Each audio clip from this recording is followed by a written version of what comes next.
Welcome to the Week 5 Postgame Show. I'm your host, Greg Horn of the Weekly Rebound. I'm here with these four, excuse me. We got Evan, Slat, Doug, and Julia with me. I got the names right, look at that. I'm obviously, like I said, Greg. Shout out Connor, who's not here in Maine right now. Who knows what he's doing, but shout out me also smoking him this week in the prop bets for the first time. But we'll start off with my favorite team, the Flint Tropics, who got a 65-44 win over the Scots Tots. I mean, guys, what did you see in Flint doing what they do? Another big win? So Flint came out kind of slow at the start. I think they were at first looking ahead to next week in the big game against Run TMC. But then towards the second half, they got it together, finished it up, came out with a good double-digit win. And it's the usual suspects for Flint right now. It's Nick Japs, Mike Bizzuto, and Dom. They're running the team. As they go, the team go, but they are a well-run, team-oriented team. No, yeah, I mean, I agree. Obviously, I'm leading the Flint bandwagon, and I am. Flint Nation, baby. Flint's on the way up. They're going to be contending for a championship, and I don't expect that to change anytime soon. Shout out Mike Druin. Going on from that, we got a game that sort of surprised people. Nick Strong and Redeem Team. Redeem Team didn't have many players, obviously.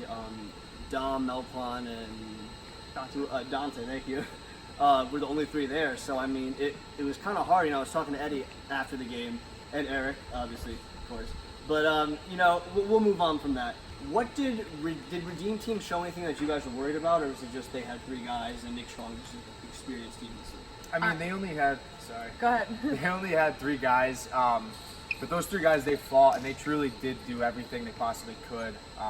There wasn't one possession, I want to say, they gave up where Nick Strong just had like a fast break with no one running back. They really played the whole way through, and it was honestly intriguing to see. And you know, despite only having three guys, I mean, you're really not going to be able to have much success in this league with three guys. But I mean, for what it's worth, they fought, and they just got to get ready back for next week. Just to add on to that, I mean, it's not like last week when they had a full four and they even did that without any subs. I mean, it's really not a game when you have just, there's only so much you can do, and the fact that they did what they could tonight, I mean, it speaks volumes for like how much they're able to fight. Yeah, I was pretty impressed with their team. I mean, with three guys, I honestly, till the end, I wasn't really sure who was going to win until like really the very end. But I mean, major props to you guys for coming out tonight and playing your heart out. It was fun to watch, tough to watch, but fun to watch. No, yeah, I agree. It was definitely tough to watch, but I mean, a win's a win. And speaking of a win, a team finally getting in the win column, which was Shocker City. After two back-to-back losses, they beat Toon Squad 89-53 very handily. Shocker City looked like Shocker City again. Looks like they're back. They got all their pieces, and when Pratt's yelling and having fun, they're at their best. So what did you guys see from Shocker City? I saw a team that we're used to seeing. They looked like they're having fun again. They had all the momentum from the start. Jason Hernandez, I'm pretty sure, hit the first 2 threes of the game, so it was good to see him get going.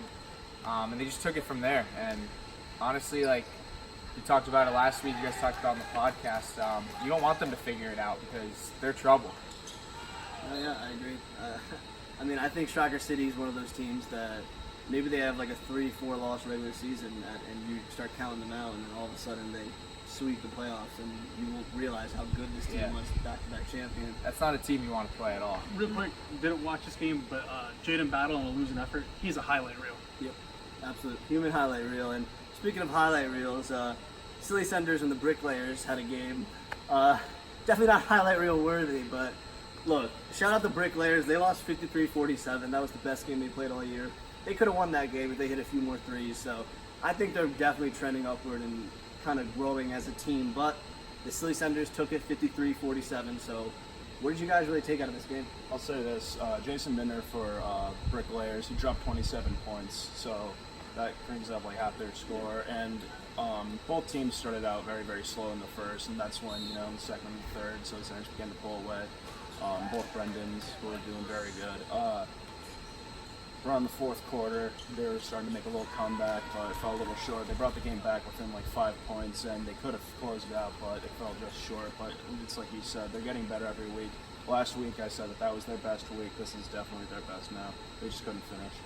I think Bricklayers, if they had just a three-point shooter besides their one star player, they could have completed the comeback. But they're relying too much on one player, and it came down, and it showed that in the end of the game. Again, yeah, I agree. I think that The bricklayers are, again, like you said, they're just kind of figuring out, they're getting better, and that's really what they're trying to do in this. And the Silly Senders are doing the same thing, so it's going to be interesting to see how they kind of grow as the season progresses and the playoffs start. But our last game of the night is everyone's least favorite team, Run TMC, and they took the win 72-64. Look, Sportslook had 4 or 5 guys. One got hurt at the end of the game. They battled, they fought, but in the end, it wasn't enough for Reggie Stewart, Mike Slattery, and this Run TMC team. Yeah, I mean, Sportslook's a scrappy team. They're physical. They're going to make you feel every time you go to the hole, that's for sure. And they're a good team. They were missing Brian Acevedo, I'm pretty sure. I know a couple other guys. So they didn't have their full roster, so it could have been a different game. But we for sure didn't play our best game, but we're just happy to have the win. With the full roster of Sportslook and make some noise in the playoffs when the time comes. It's just, I mean, it was close even with their roster the way it was tonight. So I was definitely impressed by both teams tonight. I mean, I think both teams run deep. They clearly know what they're doing out there, but Run TMC just had a little bit more tonight, so. I think Reggie Stewart was the big thing. Once he gets going from 3, there's really not much you can do. But he was like nowhere to be found like past few weeks. I think Reggie Stewart has found his groove Flip the again. switch, yeah. So that's huge going against a team like Sportslook. So moving forward, if Reggie plays like how he did tonight, I think Run TMC is going to win a lot more. And Reggie definitely needs to be on his game next week because it's probably the game of the season so far. Run TMC. Flint Tropics Run TMC next week, and that'll be week 6 for your week 5 post-game show. I am Greg, Julia, Doug, Slat, and Evan. Thank you, and shout out Canada. Happy Canada Day.